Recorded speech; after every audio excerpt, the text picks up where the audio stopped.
Welcome to the Value of Recruitment podcast with me, Jon Brooks. Sponsored by Atlas, the recruitment platform helping you become an AI-powered recruiter. This week, my guest is Neil Carberry, CEO of the REC, a UK membership organisation who describe themselves as the voice of the recruitment industry. Neil has some fascinating insights from his members, as well as from his interactions with government and British business. In our conversation, we talk about the vital need for recruiters to have pride in the value they create. We also talk about the opportunities for us to solve our clients' challenges beyond just recruitment, and the need for recruitment leaders to drive that change.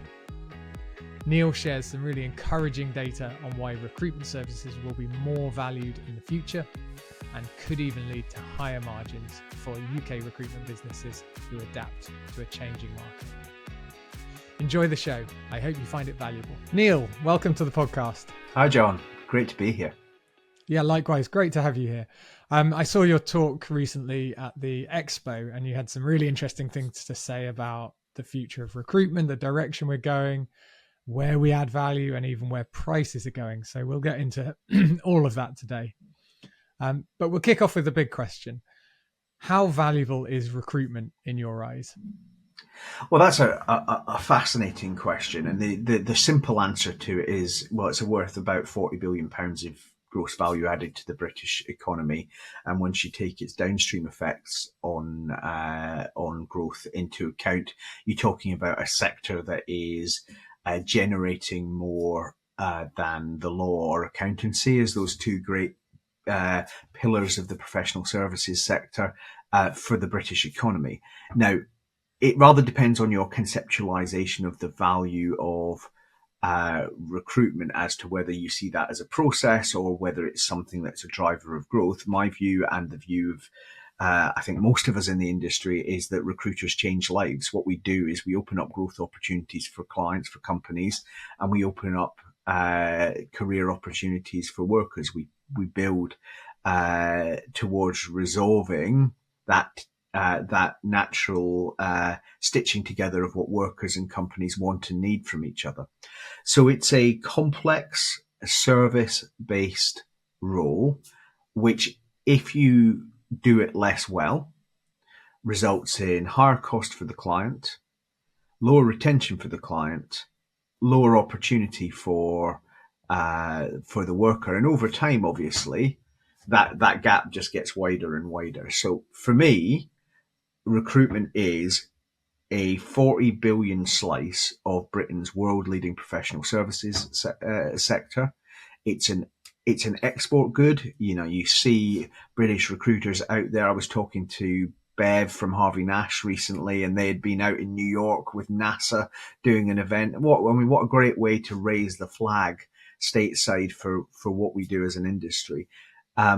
There's real value in it. I think we need to get better at selling that value, because it's also quite easy for it to be commoditized. And if it becomes commoditized, then it's about which pegs you put in, finding a peg to put in the hole rather than thinking about the design of the whole process. I think there's a long way to go in our discussion with clients about strategic workforce management, but we'll go on and talk about why I think that time has come. Yeah. I mean, it's such a good rallying cry, as we'd expect from you. That's the job. I completely agree. There is so much value. I love the framing against law and accountancy, which are both very well-respected professions and seen as really big, important parts of the professional services industry of the UK. And we are bigger than that. I think that's the kind of thing we need to repeat more often and be really proud of, and put ourselves in that professional services in order to stand out. You talk about the danger, which is a very clear danger of being commoditized, being seen as a transactional thing that you can get swapped in and out by clients. That would lead to fees going down, but also a lack of respect and engagement. How do you see recruitment agencies standing out from what is a pretty crowded market in the UK? Yeah, well, the UK market is crowded. I tend to use a figure of about 10,000 agencies because our data suggests there are about 10,000 agencies that are really substantive in terms of turnover, rather than small businesses where a single hander is servicing some clients as a sole trader or a very small firm. But that is a hugely kind of competitive market by comparison with my friends over in Italy, where Assolavoro, the Italian REC, has about 100 members because there are about 100 agencies. It's a very different world. It's also a more penetrated world in terms of service than the US. And it's worth bearing that in mind. But when I look across the world, I would say margins are stronger in the US and they're also stronger in Europe. So this is not about economic design. It's not about, are you kind of red in tooth and claw US capitalism, or are you some kind of Rhineland model Central European piece? This is actually about the market position of recruitment. And I think part of the challenge for us is that in a period where the UK was going through a glut of labour market supply, yes, we had free movement in Europe, but we also had the baby boomers in the labour market. So we had a lot of domestic labour supply. There was a bit of a mindset amongst some clients that you could go out and get what you wanted. So it was about efficiency of process. I think clients are struggling to pick up on the fact that this has changed. So the most common conversation that I'm picking up on from my old world when I was at the CBI of talking to HR directors and chief execs is why is my talent model no longer working?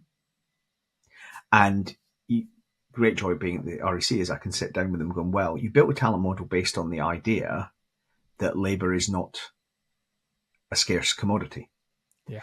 And that all labour inputs interact with you in the same way. I would argue those things are now not true, and that businesses need to think differently about how they're hiring. So I think they come back to your question, John. I think the agencies that are standing out are the ones who pick up the phone, and the question or what they say is, and I ripped this off from my friend Jane Haynes at Rio Tinto, but it is absolutely right. What they say is, I think you're struggling with this. I've been thinking about this. Here's some stuff that we've been doing. Do you fancy a chat? Now, what that is not is a Gary Glenn Ross sales call. And I think everyone in an agency who's kind of watching, listening to this will know that that's not where we are as an industry now. But when we get into the stage of negotiating with clients rather than selling to them, we are still given to chase top line, even at the cost of bottom line. So there's a bit of so there's two things that I think good agencies are doing. One is they're finding the strategic sale. They're talking about clients' pain points and talking about how do we evolve our service to help you address that.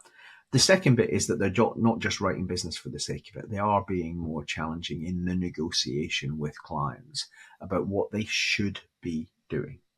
I was up in Edinburgh at our REC Scotland event earlier in the year, and a colleague around the table, an REC member, said to me, we talk about clients not valuing us as an industry or thinking that we're a commoditized service, but the worst stuff I've heard about us and the worst behavior I've seen from us was driven by us.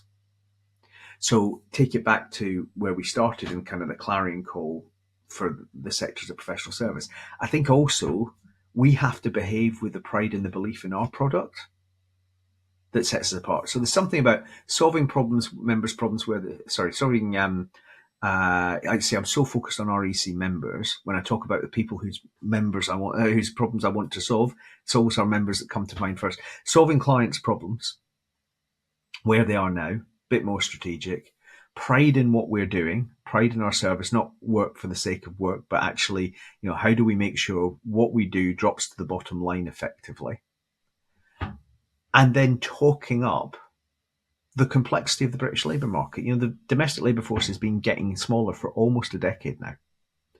And that's driven primarily by baby boomer retirement. Everyone gets my favorite stat, and people listening to this who've heard me talk before will have heard my favorite stat. But once you understand that 50% more babies were born in 1964 than 1977, you understand what's happening in our labour market now. Labour is a scarce commodity, and it wants to work differently. It wants to work in different forms. It wants to work hybridly, and all of that means that skilled intermediation, skilled navigation, and with the technology, skilled use of new technology should all play into the hands of a strong recruitment sector. Yeah, so many of the conversations I've had on this podcast have been about the power of data in making that that argument of that persuasion. Yeah, we don't want to be fighting our clients, but we want to be saying, look, here is the situation, and that's a great stat. One of the nice things about the world as it is now is we can pick up regular ONS data, and I see that being shared by strong consultative recruiters on LinkedIn. And clearly they're doing that when they sit down with clients. But yeah, those headline stats of, look, even if we don't go into the demographic weeds on this, that labour market is changing, has changed, and will continue to change. I think it sets up the conversation to be consultative and advisory. It's helped us reconsider what our role is as well. So we find, particularly our top team, me, Kate Shoesmith, Max Bly, we find ourselves doing more client events for REC members now, where we might tell groups of clients home truths that are more difficult to tell where you have a commercial relationship. But also, we find ourselves doing internal events. So kind of interpret the world for the leadership of major recruitment businesses. I mean, obviously at the moment, a lot of that is focused not on the market, but on this new government and the employment rights bill and so forth. But that piece of how do you leverage what's out there to build your offer? I do see the work of the REC as part of that for recruiters. Yeah. And like you say, I mean, it's a whole blend of things, but it starts with that pride and that understanding in our value. And then, I talk about this a lot as well. We've taken a very traditional approach for a very long time about explaining our services, packaging our services, maybe not talking about our services at all, just getting a CV in and getting work off the back of that. So it is a big shift, and it takes a long time to get right. Picking up on those client events, what have you learned from your experience at the REC about explaining the value of recruitment to those outside the industry? So when you're sitting down with, British business or governments, what do they get right? What do they understand? And what do they struggle with? What I find really interesting is in government, it's about understanding the totality of their impact on business. That's true of any sector. It's particularly true of recruitment. I'm especially worried at the moment by the kind of the combination of the NI rise, the 0 hours contracts and agency workers, consultation ideas, and one or two other bits of the employment rights bill that feel like an accidental and fundamental change in the structure of the temporary market in the UK, which genuinely I don't think the government intends to do.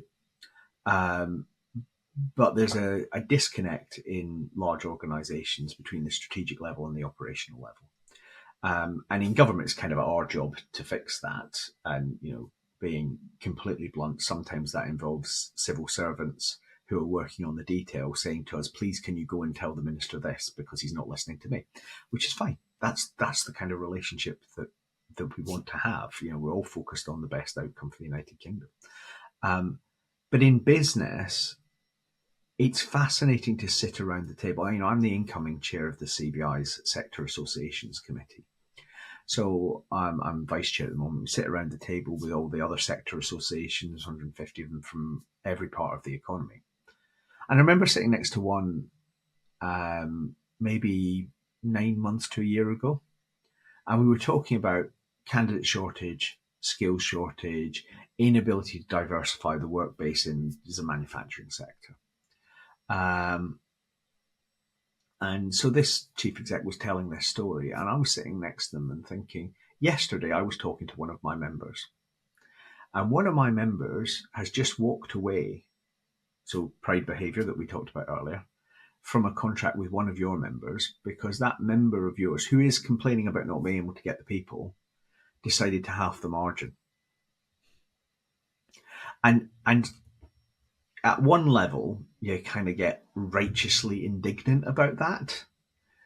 But another level, actually what it exposes is the scale of disconnect that exists between C-suites, CHROs, chief executives, where genuinely I do believe that there has been a sea change on the importance of people thinking to productivity and engagement, and the practicality where your recruitment is being run either for you by an MSP or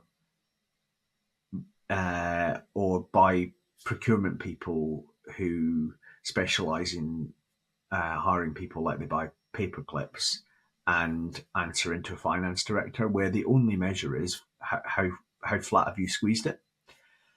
So one of the big challenges I think we've got is how do you get out of the second room and into the first room?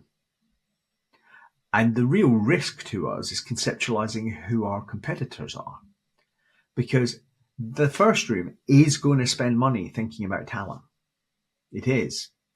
And if we get it wrong, they're going to spend that money on McKinsey or PwC or Capgemini or a whole range of very excellent firms who I'm nothing against, but they are a lot more expensive than your average staffing or talent firm, and have less expertise. So that thing about how you climb the ladder out of your primary contacts being in procurement and in the delivery line, who are very naturally focused on deliver, and find space to have that more strategic discussion. It is, let's be clear, a really tough piece. I know a number of kind of UK chief execs of household name, largest firms who've been frustrated with their inability to engage business leaders with this more strategic approach. But I think it is starting to come, and I think it will need to come just because of the nature of the UK labour force. Part of the job of the REC is to frame the national debate about staffing and labour in ways that influence clients. So when I talk about what the REC does, broadly, it's voice, professionalism and standards, business advice. Within voice, yes, it's voice to government, but it's actually also voice to clients. I would say most of our media work is actually about hitting recruiters' clients with an interpretation of where the world is, rather than trying to influence government via the media. We're at a point now in our maturity where we don't need to do that business on page 3 of the FT. Yeah. That's really interesting. I think, I mean, there's so much to that. I think the getting through the procurement, not just jumping through the hoops that procurement give us, not doing what we're told in that level, but finding ways to get into the other room, have higher level conversations is really important. We often talk about recruitment having very low barriers to entry, but actually there's almost an argument that consultative, high quality recruitment, when you're wanting to work with clients who have procurement teams, procurement is potentially that barrier to entry. We do need to invest. We do need to find ways to talk to the C-level, to the CEO, not end up on the FD's desk or in the spreadsheet next to paper clips and toilet roll and whatever else they're buying. I think that's right, and I think if you dig in to that, there's quite a deep piece reflecting on where the industry's been for the last couple of years. So a lot of REC members would say to me at the moment that 2 years ago they had a lot of high performers in their team at the peak of the post-COVID sugar rush. And that was fantastic. And particularly new starters were, billing the lights out of it. And now those new starters are really struggling. Whereas maybe some of the old stagers, maybe less of the old, some of the stagers, some of the experienced people, who were maybe not doing quite as well in 22 when it was just effort-based fulfillment, are now the high performers, because their performance hasn't fallen off as much. And that's because they've got a set of skills that are about client engagement, that are about candidate management, that are about business development. So the most common thing I've heard this year from REC member chief execs is, how do I bake some business development skills and thinking into my team? And of course, when we talk about BD, that is really about the consultative sale. It is about that call. It's about talking to, what I would always say to a member at a moment like this, is talking to your clients when they're not hiring as well as when they are.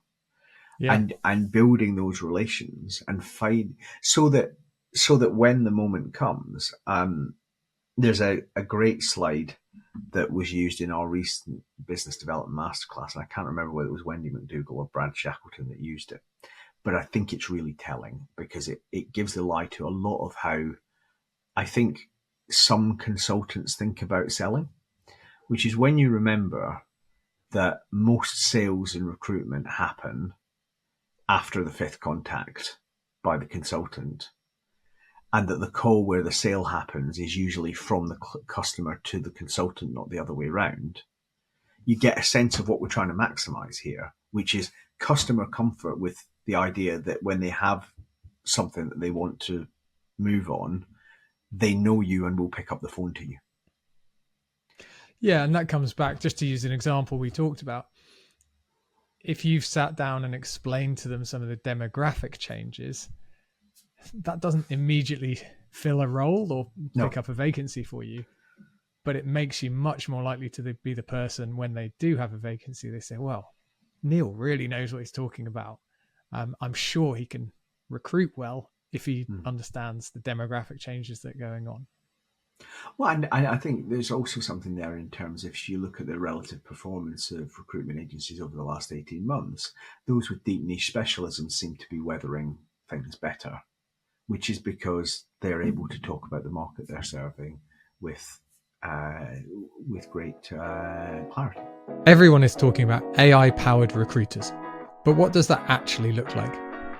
With Atlas as your CRM, it means every interaction with your candidate is automatically captured and searchable. If they mention their salary in an email, it's instantly recorded without you having to write anything. And behind the scenes, Atlas discovers every company that a candidate has worked for, the industries those companies operate in, as well as things like company size and description. All this means you can do your job much faster and add more value to your clients.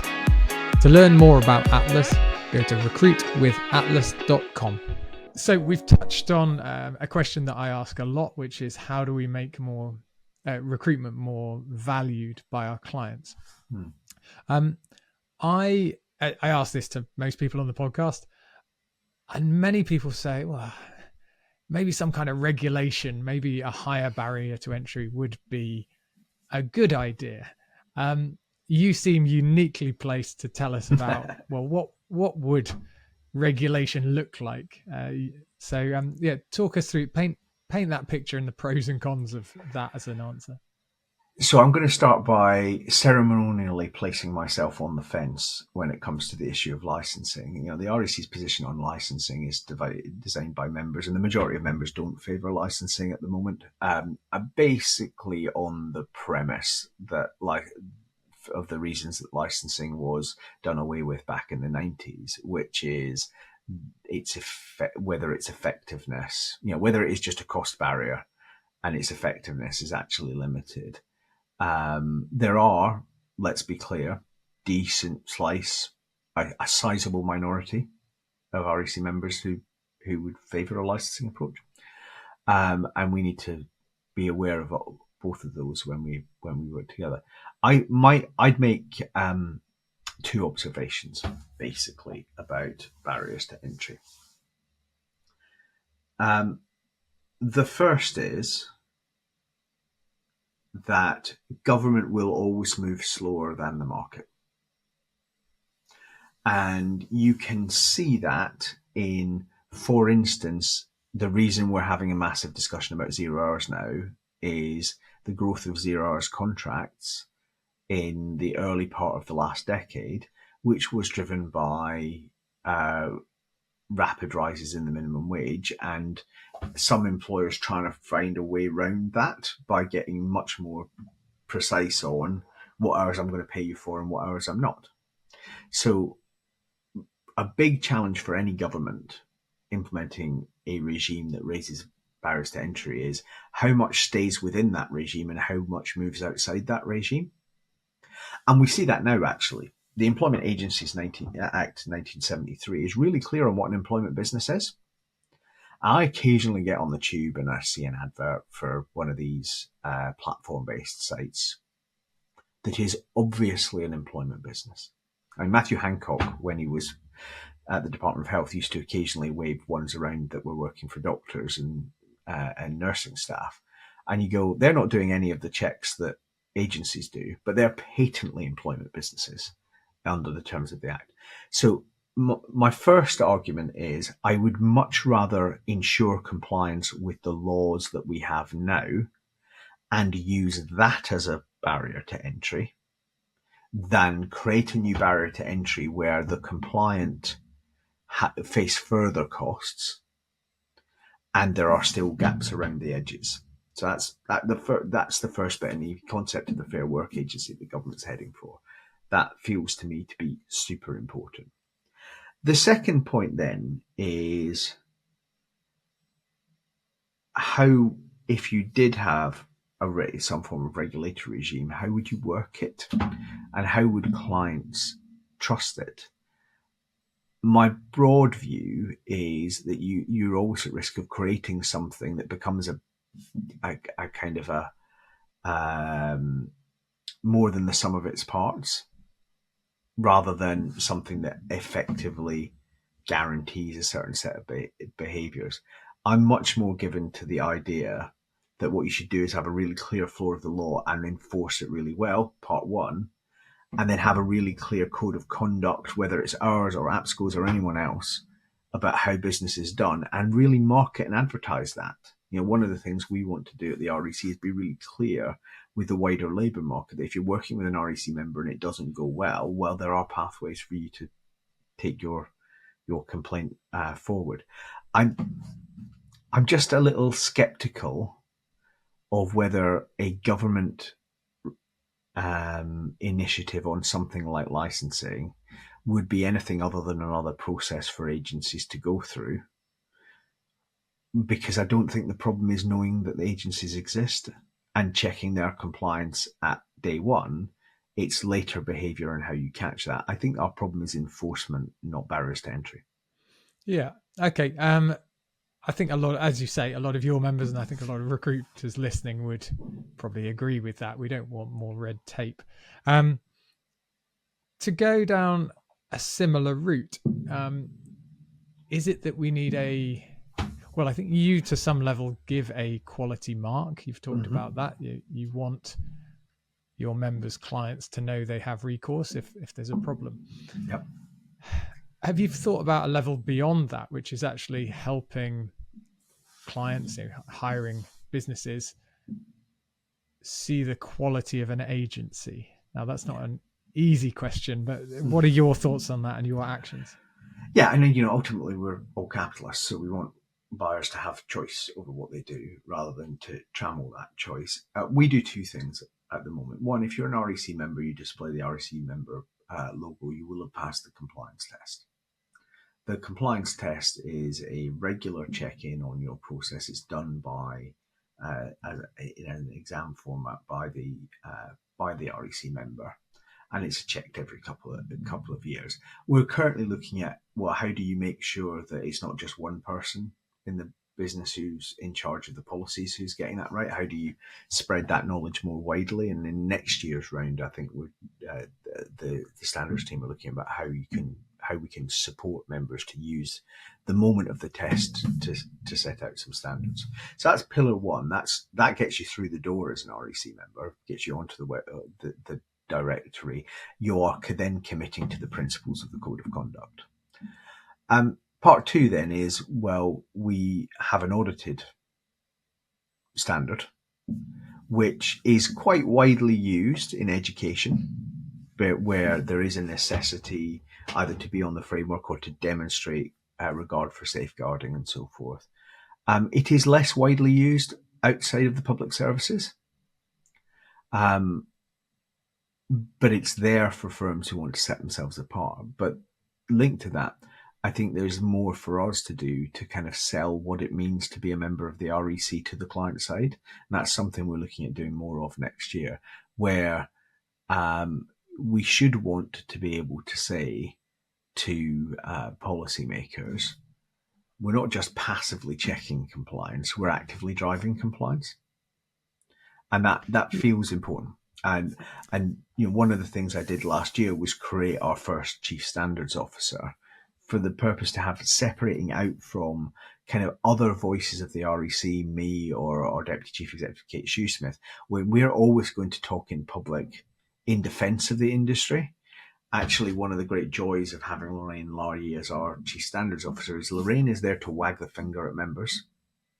And that feels quite important, especially in the context of how fragile the situation is at the moment in terms of this new legislation and government trust for agencies, which incidentally, I should say, is driven primarily by their ideological starting point rather than anything else. Yeah. I think for me, that comes back to pride. Like you are more proud of what you do and the industry we're in. Actually, if there is a bit of finger wagging, if you know that you have to get to a certain standard and actually people are watching. Yeah.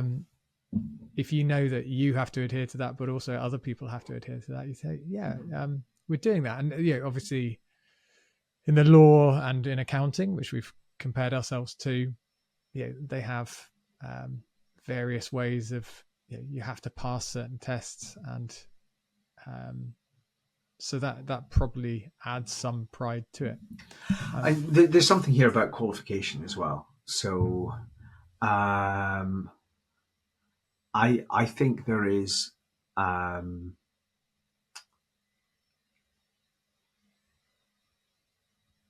something about qualification. I think there's something about how we invest in our staff that runs alongside this, which is we qualify 800 people a year on various levels of the CERT-RP, which is is great. People investing in professionalism. By comparison with other professional services sectors, that's not an awful lot of people.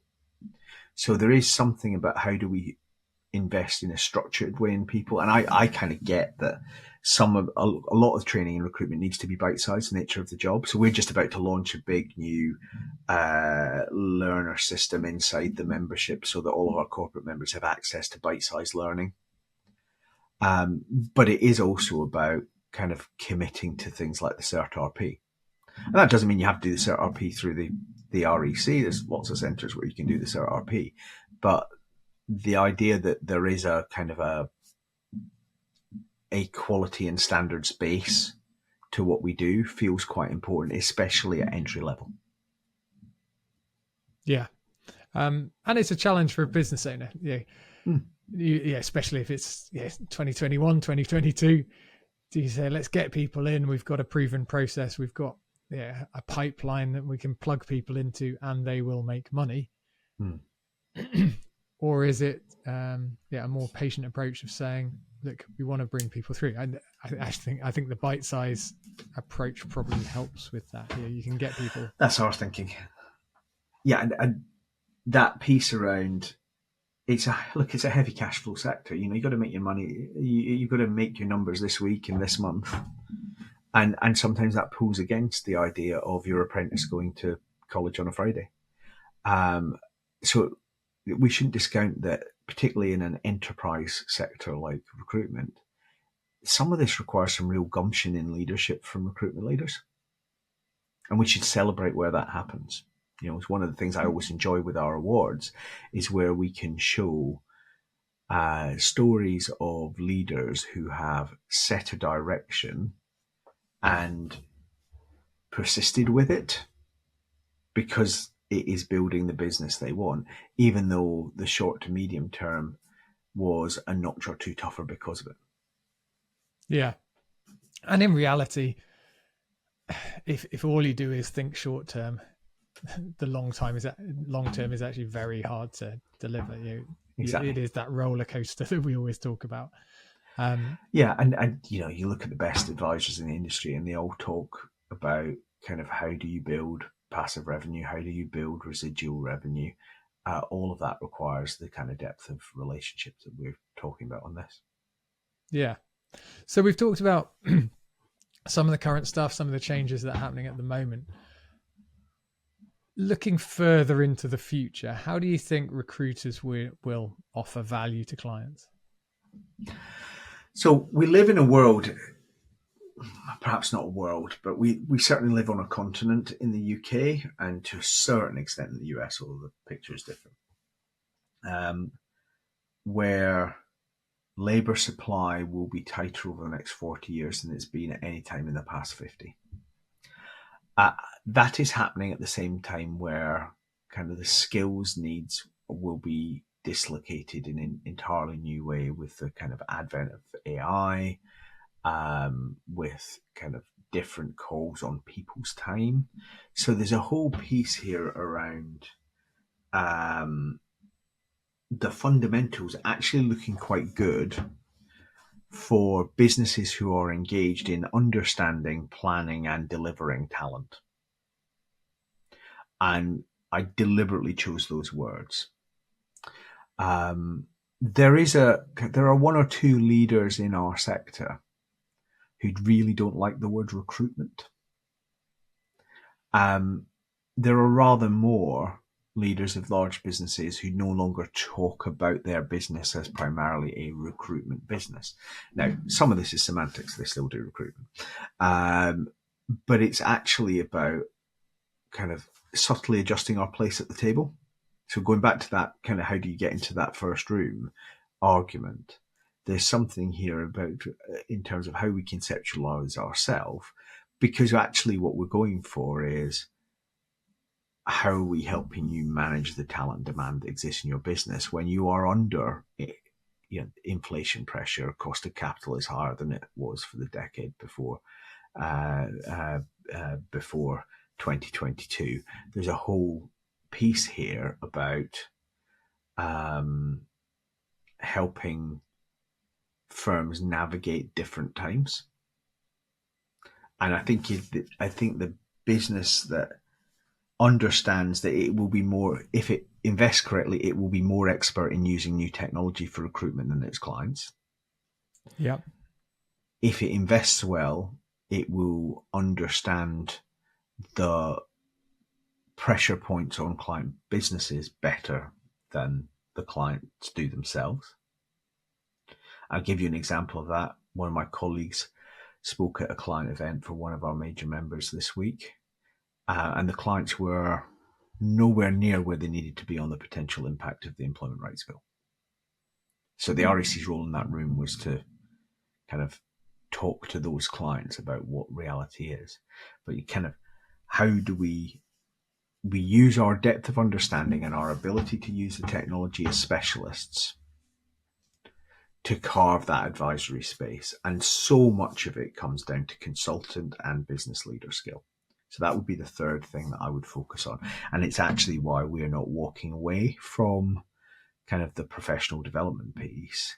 We're doubling down on it because it seems to us that skill development for consultants to have those added value conversations is going to be critical to survivability, especially in an environment where the AI will be doing more of the transactional stuff for you anyway. Yeah. Some really interesting points there. I think on the technology, AI is looming and relatively hard to predict for most people, I think. Yeah, absolutely, especially because of the kind of the inability to predict people's reaction to it. Yeah. But if we look back on LinkedIn coming in, for example, there was an argument, clients can use this for themselves. Yes. What is the point of having a recruiter? However, an average hiring manager, recruitment is not their full-time job. Mm-hmm. They do not live and breathe LinkedIn like most of us do in recruitment. Exactly. They don't know where the right buttons are. They don't know what the latest release is. They don't know, back when you needed to do a lot of Boolean, they do not want to learn how to use Boolean. So the technology has changed, but I think the situation will be the same. Even if hiring managers are using AI, they're learning how to use it for their core job. Yep. And there may be some things that they get some help with, but they will be overwhelmed with all this technology that they have to do in terms of running their team, producing the products or services or managing their own clients. In addition or over and above the occasional recruitment that they need to do.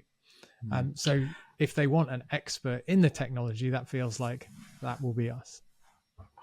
I think that's right. And, the way to think of this is that not that there isn't an existential threat here. There absolutely is an existential threat. But, I remember talking to Kevin at SIA and to a few other people, and the thought that I kept coming back from SIA discussions with was it's not that AI will kill recruiters' jobs. It's that recruiters who use AI will kill the jobs of those ones who don't.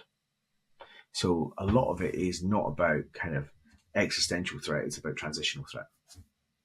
Yeah. And how do we encourage people to think about I think the biggest stumbling block for us as an industry is because it's heavy cash flow, because we have to make our numbers this week, this month, that we don't carve out enough time as agency leaders to just think about, have the pattern of my activities this week moved me forward on my goal for 3 months' time? Because if the answer is no, then maybe I should have a different pattern of activities next week. And that's tough in this environment. So I often talk to our members about just carving a little space out each week where you think, what's my strategy? What am I trying to do? It's very much to the Greg Savage point of you don't need to be wanting to sell your business, but you should be running your business as though you do want to sell it, because that way it will. Yeah, if you have in your head, if I sell this business in 3 years' time, we'll be here, then just make that your picture and behave accordingly. That strikes me as eminently sensible advice, as most of Greg's advice is. Yes, agreed. I think picking up on another thing he said, understanding what will the future look like is actually similar to the important approach we need to take now. Understanding various things, whether it's technology or the pressure or everything else in that list you had, better than the client understands it. I think that last bit is really important. What that means to me is, especially recruitment leaders, but all recruiters, it's something we have to lead on and we have to take on the mantle. Our clients are not going to go to us and say, currently clients sometimes come to recruiters and say, I have a job, can you fill it? Yeah. So we're relatively passive in that. What they don't do is say, I've got an existential threat to parts of my business, or the talent market is changing and I don't know what to do. We have to be far more proactive in taking that to them. From my perspective, in terms of how do we package that service, the good news, it's not easy, but the good news is you don't have to go with a prescribed solution. you do need to go with the right questions and then be open to saying, right, well, here's the advice I can give you, and here's how I can handhold you through these huge challenges, because, to use your phrase, I understand this more than you do. That, I think, is exactly it. And that piece around kind of having the narrative and sourcing the narrative where you will. Some of my favourite REC members are the ones who take our report on jobs every month, and you see it 2 days later carved into their branding with using the numbers, saying the right sorts of things to their clients. That's ideal. That's where kind of we'd hope to add value for members with our research. There is a piece here about having a relationship that allows you to have that discussion as well. So the one thing we haven't mentioned that I think is relevant is knowing where your client is. And finding your client is more difficult than ever now, because it used to be you get to sort of 3:00 on a Friday afternoon and everything was in place for next week, and you might pick up the phone to a client and kind of dial their landline number, and they would pick up because they were in their office at the other end, and you could have a chat about stuff. You might not have their mobile number. They certainly are unlikely to be in an office on the site on a Friday. Finding the client is a challenge, and that's where things like good recruitment marketing come in. Kind of how are you using your LinkedIn profile to foment debates about interesting things in your sector feels incredibly important. Yeah. And I think that's obviously there's a lot that the individual recruitment consultants can do. There's a lot of tools to drive personal brand, but that marketing piece also has to be picked up by the recruitment leaders. And obviously there's the time-honoured challenge for a recruitment leader, which is how much corporate brand versus how much personal brand, because those are only really aligned in the recruitment leader. Once you get to consultants, the balance of corporate brand and personal brand becomes a more complex thing. And you might want a level of consistency across your consultants in how they talk and what they say as well, which could land differently with different people. But, one of the things we did at the REC back in the tail end of 2019 was establish how the REC talks. And the REC is always offering insight. We're not a commentator.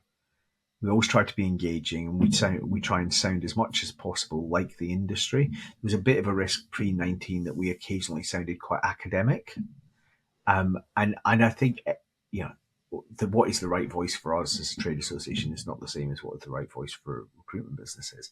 But I think actively choosing the voice you want to match your customer base is important to starting to warm those relationships up and having those more complex value-added conversations.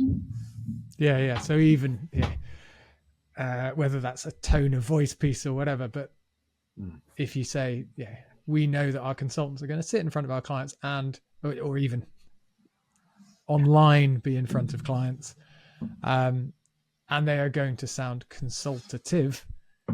At least we all sound consultative as a business, as a brand. We are becoming more consultative, not that one or two consultants. We've covered so much today.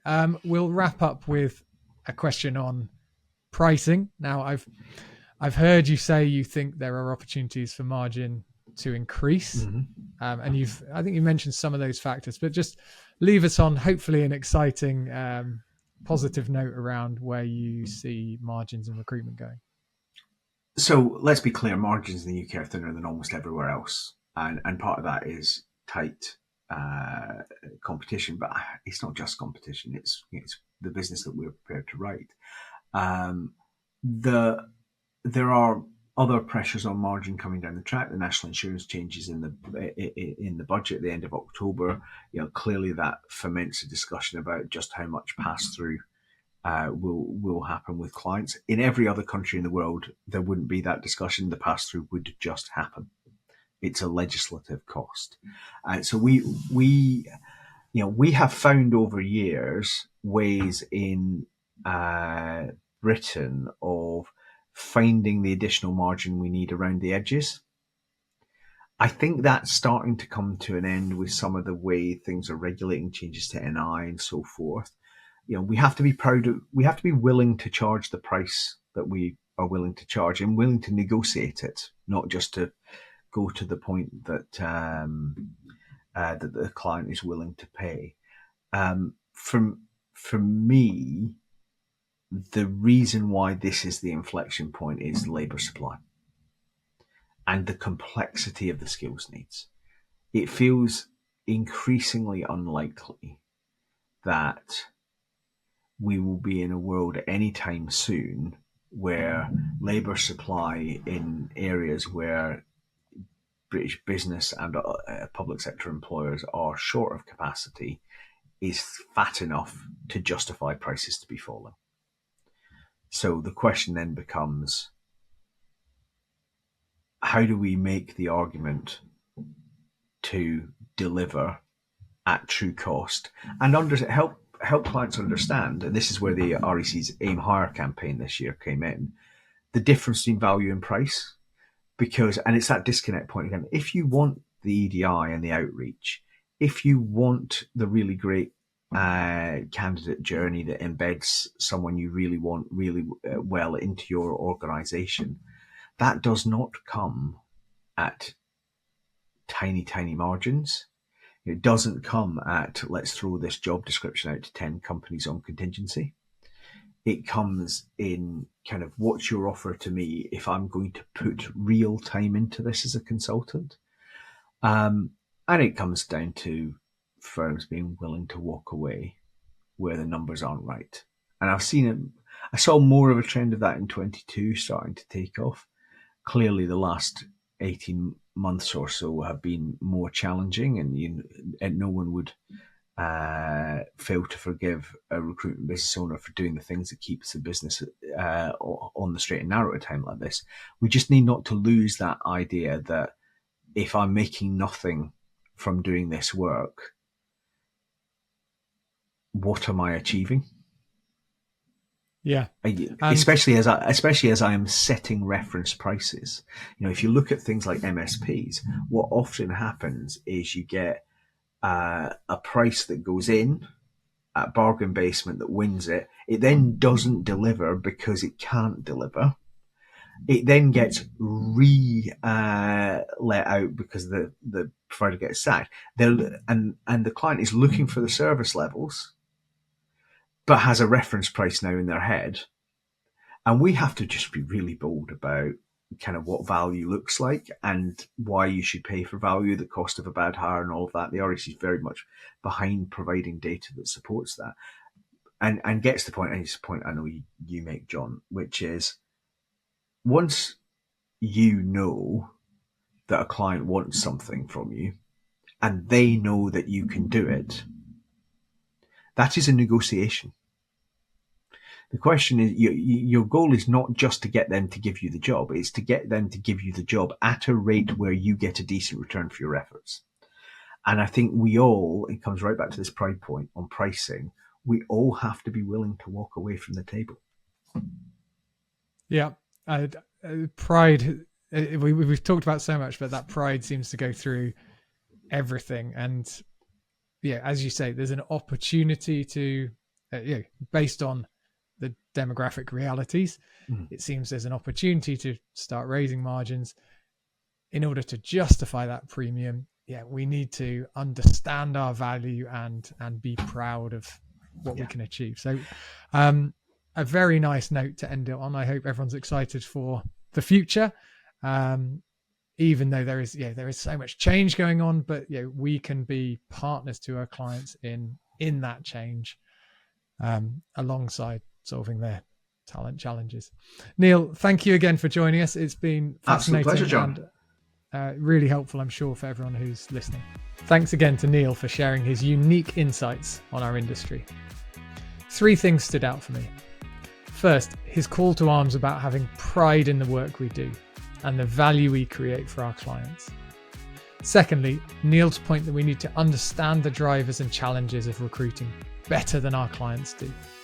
Clients will face different pressures and use new technologies, but we can offer value by being the experts in these emerging areas. And thirdly, the possibility for margins to go up in the coming years. Change can feel daunting and hard to predict, but there is real opportunity for us to provide high value support to our clients and charge a premium for that value. If you found the show valuable, please leave a review and remember to subscribe or follow the show on your podcast app. You can also get more insights and inspiration by signing up to my added value emails on Substack. You can find the link in the show notes. Now, go create some value. Thank you to Atlas for sponsoring the Value of Recruitment podcast. To learn more about how Atlas is creating an AI platform that helps recruitment agencies generate more placements with less effort, visit recruitwithatlas.com.